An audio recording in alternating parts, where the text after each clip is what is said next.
The Tom Woods Show, episode 843. Prepare to set fire to the index card of allowable opinion. Your daily dose of liberty education starts here. The Tom Woods Show. To all my young listeners, you want to stand out from your peers? Then don't do what they do. Join Praxis, get real on-the-job experience and a real job. Be entrepreneurial. Get all the details at tomwoods.com/praxis. Hey everybody, Tom Woods here. What a treat I have for you today because Angelo Codevilla, by popular demand, is my guest. Angelo Codevilla is one of these people who writes things that change the way you think. You read one of his essays and you say, this isn't just some throwaway article. This is a keeper. This is one for the ages. And in particular, we're going to be talking about his recent article, The Rise of Political Correctness. I'm going to link to it at tomwoods.com/843. Angelo Codevilla is Professor Emeritus of International Relations at Boston University and a Senior Fellow of the Claremont Institute. He's also the author of 14 books. I want to focus today, though, on this article on the rise of political correctness because it's especially well done. It's in terms of if you were to compare it to all the other articles in the world on political correctness, which not all, but let's just say a lot of them are very superficial. Superficial is the last thing you would say about this particular essay. So I'm very glad to welcome Angelo Codevilla to the show. Thanks so much for being here, Professor Codevilla. Thank you. I've just got done telling people about your article that I just got done reading in the Claremont Review of Books. I'm going to link to it about political correctness. And I don't know, you've had a number of really earth-shattering essays in terms of how they've affected the way I look at the world, and this is certainly one of them, because it makes me feel like my view of political correctness has been woefully superficial compared to what you're saying here. I'm instantly persuaded by your thesis, but I'll say, well, you know what, let's just dive right into it, because I do want to get into current events. We've got to talk about what happened at Berkeley with Milo Yiannopoulos, because it fits perfectly into what's being said here. Let's start with having you explain where, in your view, the phenomenon in its fundamentals of political correctness really comes from, and it's not the United States. No. This is a phenomenon that pertains to all Western progressives. Basically, the fact is that progressives believe that they have a right to rule in order to change the fundamentals of humanity, and they believe that if and when they gain power, they will be able to really make life so much better, infinitely better for mankind. Well, the fact is that they often do gain power. And when they do gain power, what results is anything but an improvement in the lives of those under them. And so then what do? Well, they simply pretend that in fact they have succeeded, and they demand that the rest of the world simply accede to their claim of success. And therefore, they distinguish between reality and what serves their purpose. Reality is put aside in favor of pseudo-reality, which is affirmed by sheer political force. In other words, the essay begins with the origins of the term political correctness.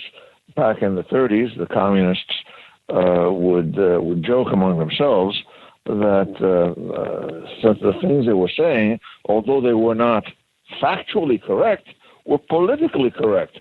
Meaning what? Meaning that they serve the interest of the party. That which is politically correct is what serves the interest of the party. Never mind the fact that it's not reality. It's a substitution of that which serves the party instead of reality. All right, now let's talk about the key point about Antonio Gramsci and how he alters traditional Marxist doctrine in the place he assigns, just in the logical order of things, the way the world works, to cultural matters. Right. Well, Antonio Gramsci, a brilliant communist, realized that simply using force to force people to give lip service to the party's reality wouldn't work, because they would be constantly confronted with the difference between reality and the party, and sooner or later they would revolt. Gramsci said, no, look, let's attack the ideas directly.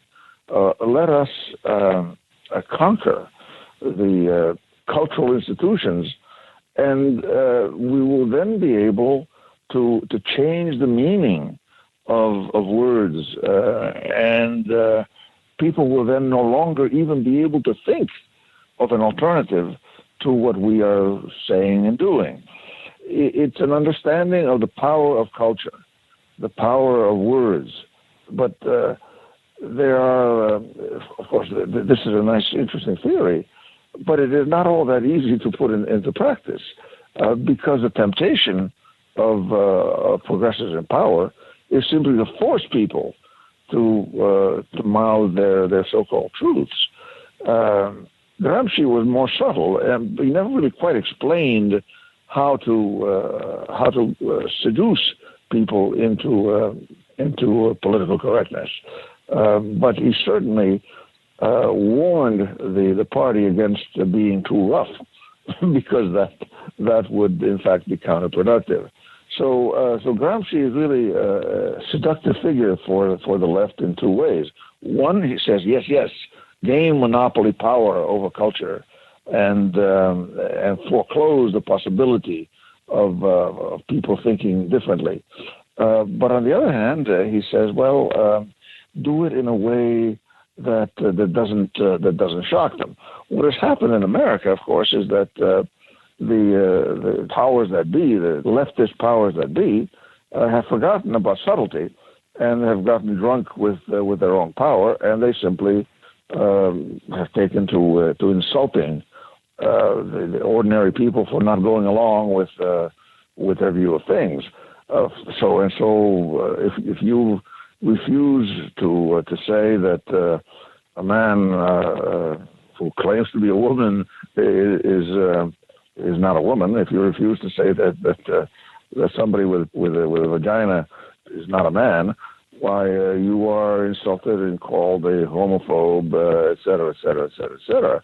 Well, that doesn't work very well, and it causes resentment and revolt, and that is, of course, what we are seeing.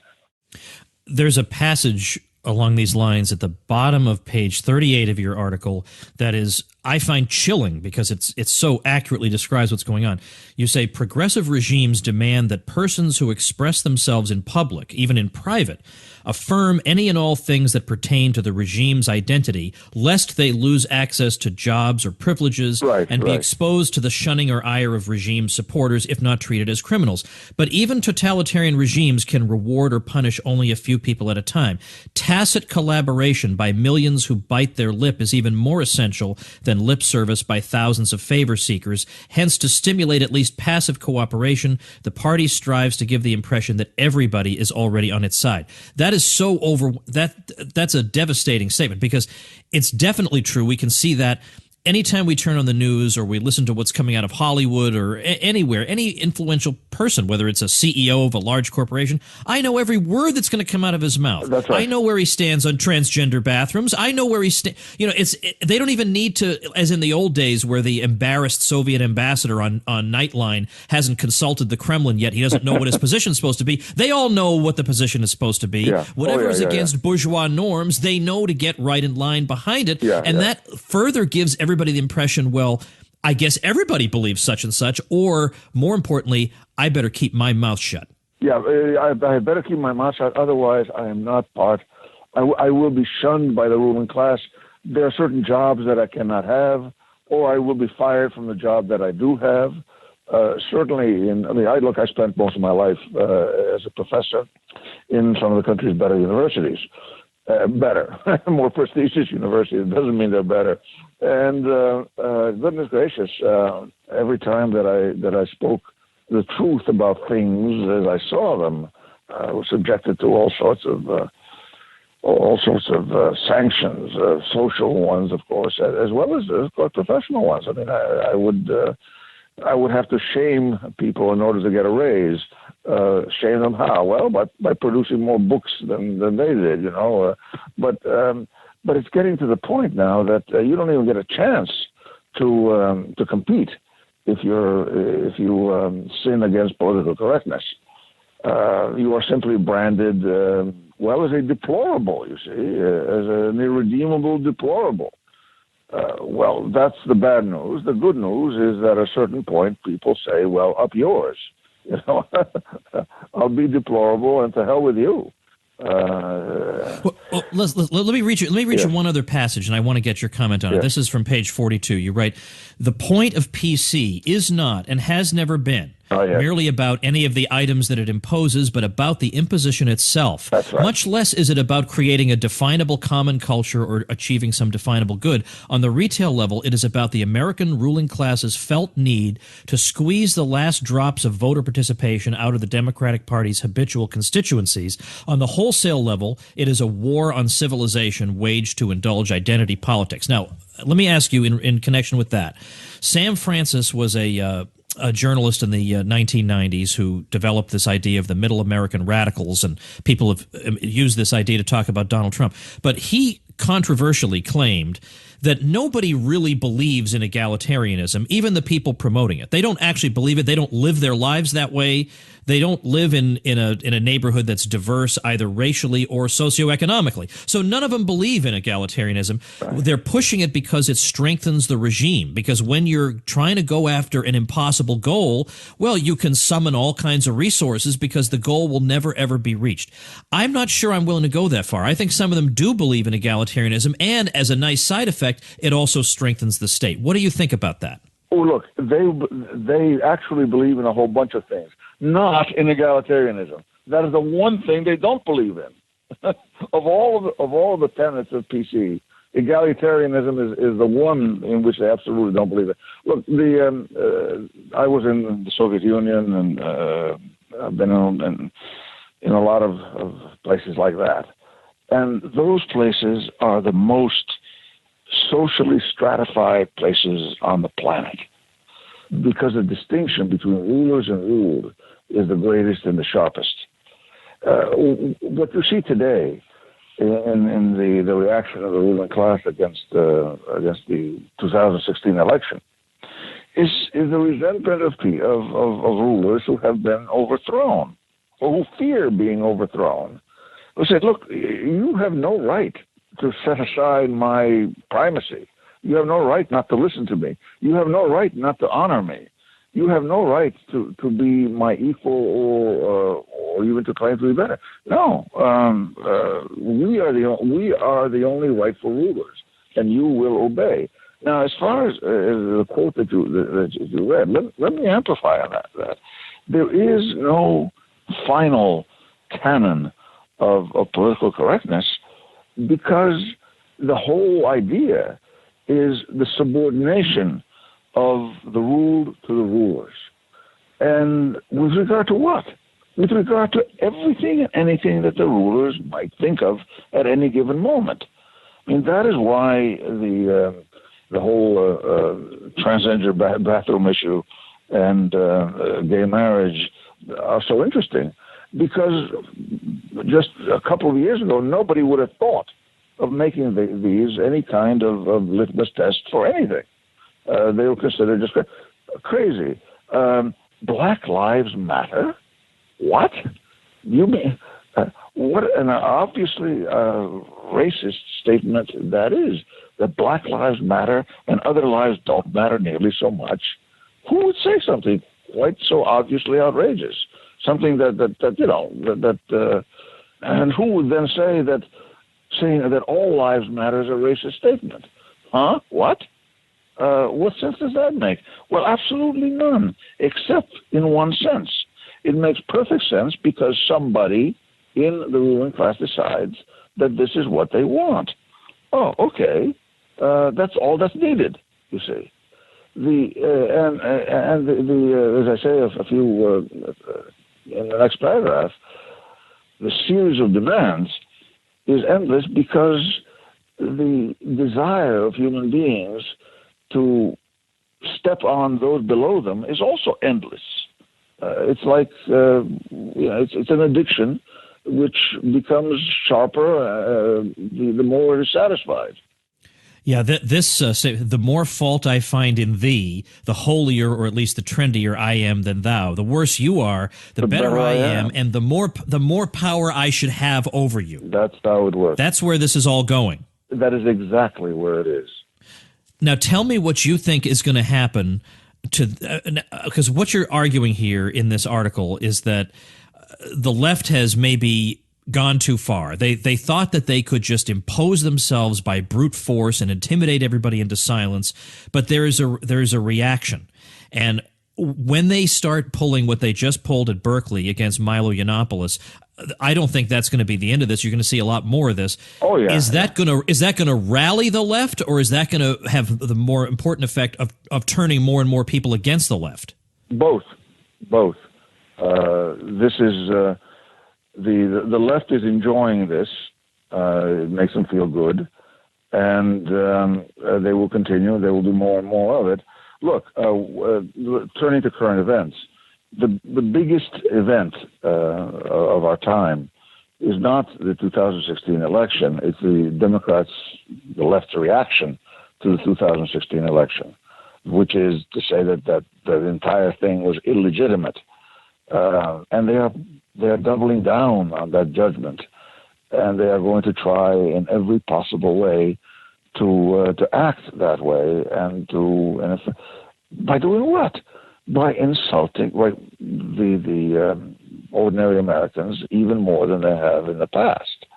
Doubling down on insult, doubling down on politics waged as a full court press, obstruction, et cetera, et cetera. This, in fact, is making it, I would say even has made it impossible to run public life in America the way it was run up until our time. This means, unfortunately, the end of America as we knew it. And the beginning of what? Well, the beginning of, in fact, a kind of civil war. This is what they want. They evoke, by the way, the Civil War and say that what should have been done is that the radical Republicans should have imposed racial equality, et cetera, and progressive views on the rest of the country, on the South. But they look at, and this is the important thing, they look on us as if we were defeated Confederates who have to submit to their superior wisdom and virtue. Now, you can't run a republic like that. More on political correctness after we hear from some smart young people who are too busy for political correctness. Hey everybody, if you are or know a young person who might be interested in pursuing a path other than the traditional one of 4 years in college and then sitting there waiting by the phone, then check out Praxis, where you can get an excellent apprenticeship opportunity followed by a guaranteed job offer. I recently had a chance to talk to Praxis participant Mitchell Earl. Mitchell, tell me what your Praxis experience was like. Well, Tom, for me, it was really valuable. It gave me three things more than anything. It gave me exposure, experience, self-awareness. I didn't get that when I went to college and when I started working afterwards. And for me, it really just turned everything around after that. Well, how has it changed your life? What are you doing now, and how did that come out of Praxis? Yeah, good question. So I was about to start my law degree and MBA program, and instead kind of put all of that on halt to do Praxis instead. I moved all the way across the country to join a tech and accounting startup, worked with my business partner through the duration of my apprenticeship, and ultimately ended up moving into a couple different roles after I ended Praxis. That's where I am today. I work as chief of staff, report directly to the CEO, and I couldn't design a better job than what I have now. Get all the details plus some free goodies at tomwoods.com/praxis. Let me ask you about one ingredient that you've talked about in another article, but not, I think, in this one. And that is mass immigration, and I want to know the role that plays, because the the Ben Wattenberg version of the way the world works is that people of all walks of life just come together and they will all share the same commitment to universalism that white Europeans in the United States have. But in reality, they become a series of squabbling tribes who want to divide the spoils. They have no interest whatsoever in embracing universalist views. They want to each advance their own interests, and white Americans have been totally emasculated because they feel like, well, we don't really have interests except to be exploited by everybody else. And so it doesn't actually lead to universal harmony. It leads to the fact that decades later we're still talking about racism and the oppression is worse than ever. Well, then how could this ever possibly work if after all these years oppression is still as bad as it was before? So what's the role of immigration in the overall PC plan? Look, let me tell you about immigration. I am an immigrant myself. I immigrated from Italy at age 13. Didn't know a word of English when I got here and became an American, just like millions of other immigrants who came here to be Americans. And in that sense, historically, you know that the words on the Statue of Liberty, "Give me your tired, your poor, your wretched refuse," is nonsense, because immigrants who came to America were people who were willing to leave everything, and those people were willing to work harder than anybody else, et cetera, and they made America what it is.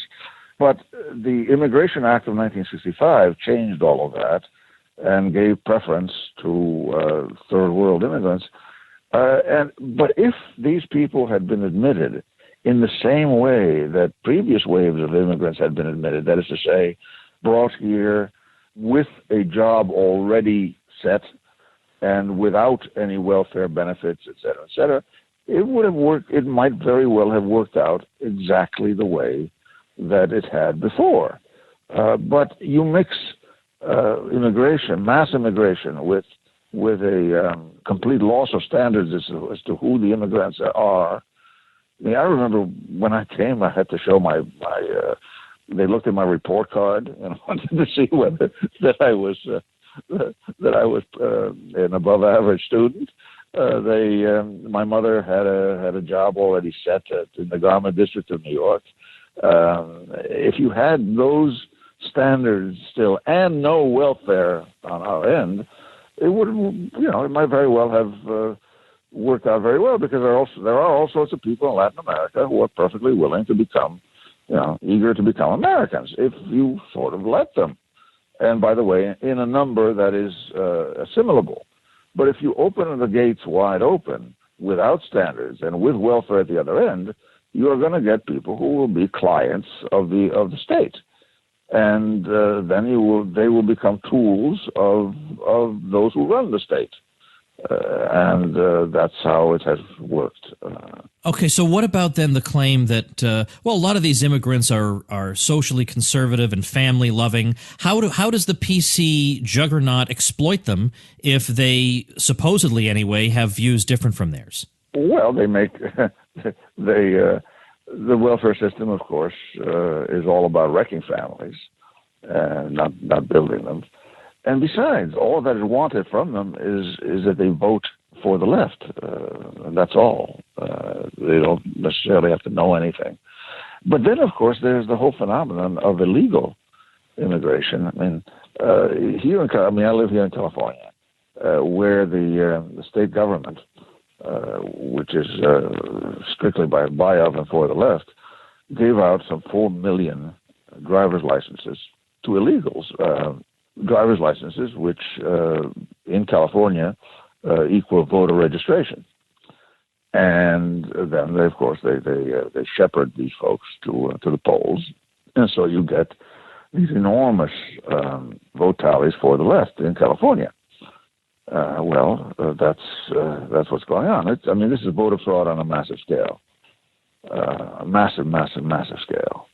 There's 4 million voter registrations given to people who are known to be illegal. I want to wrap up by asking you this. What do you recommend as a strategy for hitting back. I mean, I personally think ridicule and as many YouTube videos as possible. Oh yeah. As many people see this as possible. Ridicule is absolutely essential, and I that's got to happen. And simply saying you to hell with you too, you're paying no attention to it. Yes, of course I'm a racist. Of course, yes, of course. And then going on. This is what happens when epithets are overused. They just become worthless. But our problem is much bigger than that. The problem is that there is now a political war going on that is taking place outside of the what used to be the American Republican framework, Republican with a small r, of course. And that is not something that can be fixed. I'm afraid we're going to have to get used to imperial politics, simply politics which has nothing to do with persuading our fellow man, but simply a trial of force on all sides, getting used to this as a fact, not something that we choose. Absolutely not. We would much rather do things the old-fashioned American way, but that has become impossible. Well, that's a pretty rough conclusion. Yes, it is. I mean, I so wish that this were not so. I mean, believe me. You say, what should we do? It would be very nice if we could say, look, never mind what you're doing, your obstructionism. Never mind this and that and that. We will forbear all of that. We will forbear your ruling by decree, and we will only rule by the Constitution as it was written, and with all of the deferences that we have become accustomed to. Even if you don't, but we can't do that. That's impossible. I mean, if we do that, we simply give them the privilege of hitting without being hit in return, and that just doesn't work. I'm sorry, I was misleading when I said we would stop with that. I've got to ask just one more quick thing. Let's suppose that it were possible to geographically isolate people who hold these views. Let's say they all lived in one state. Well, I don't mean we're I'm not saying we're going to deport. What I mean is, let's suppose it were that easy, that all the crazy people live in California and everybody else.